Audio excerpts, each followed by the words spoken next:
Assalamualaikum kawan-kawan, bagaimana cuaca di sana? Di sini hujan lebat. Okey, pagi ni saya buat kari istimewa, kari telur istimewa. Nak tahu apa yang istimewanya? Jom kita lihat dan ikuti apa yang sehati sejua masak. Kita menggunakan rempah kari oil, kita gabungkan juga dengan rempah kari adabi dan kita masukkan sedikit sebut cili faiza.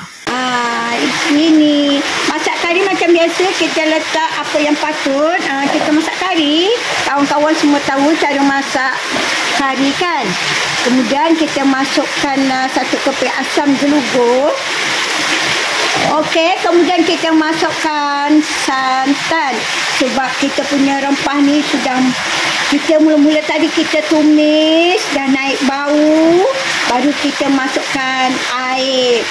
Okey, kita tunggu sehingga air ni dah mendidih. Okey, barulah kita masukkan santan dan kita perlahankan api sedikit. Okey, ini masak kari istimewa. Istimewanya sebab kegemaran suami. Kari telur ni, okey, dia gabungan telur rebus dengan telur pecah. Kita pecah telur. Dia bila digabungkan tu, telur pecah dengan telur rebus menjadilah salah satu kegemaran suami kita. Okey, kawan-kawan kalau nak mencuba boleh je. Mana tahu suami kawan-kawan pun suka. Kan? Okey, bolehlah kita masukkan telur rebus dahulu.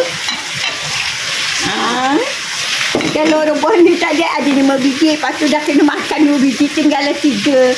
Okey, kita masukkan buah tomato. Gitu. Okey, kita nak masukkan sebut perasa garam dan sedikit gula pasir. Okey, kita masukkan sedikit gula pasir, sedikit sebut perasa dan sedikit garam.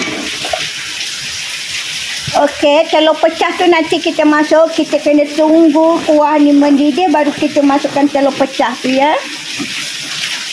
Okey, yang ni kita gagau rata. Kita tunggu sehingga dia mendidih. Okey kawan-kawan, nampak tu kuah dia sudah mendidih. Bolehlah kita masukkan telur pecah tadi ya.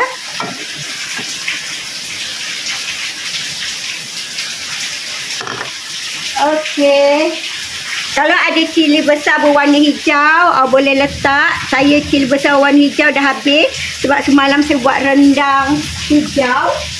Dah habislah cili hijau, jadi kita letak cili besar berwarna merah.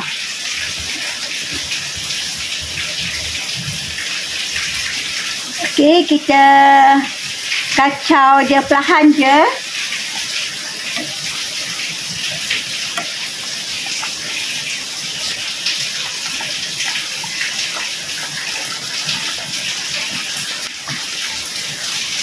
Okey, kuah dia akan menjadi bertambah pekat kerana adanya telur pecah tadi kan. InsyaAllah kuah bertambah pekat dan menjadi bertambah sedap, insyaAllah. Okey, kita nak rasa. Okey, kita rasalah kuah ni ya, tawar ke kan. Kalau ada yang kurang tu kita lengkapkan lah, bagi secukupnya. Bismillah. Memang tawar. Kita tambah sedikit lagi garam. Okey, pedas dia pun ada rasa-rasa pedas sikit. Ada rasa masam buah tomato. Okey, memang menyelerakan. Kita cicah dekat ketupat palas ya. Kali ni kita tak ada rendang. Semalam dah buat rendang hijau. Okey, siapa-siapa yang belum tengok video rendang hijau istimewa daripada Sehati Sejiwa, boleh scroll tengok semalam punya video. Sehati Sejiwa ada post. Kawan-kawan boleh mencuba ya resepi tu. Memang sedap. kawan-kawan boleh buat pedas, boleh letak cili api berwarna hijau kalau nak pedas lah. Okey kawan-kawan, menu kita pun sudah siap. Ni dia telur pecah, ini dia telur rebus. Okey kawan-kawan, terima kasih kerana menonton, kerana sudi menonton video ini dan sudi follow Sehati Sejiwa.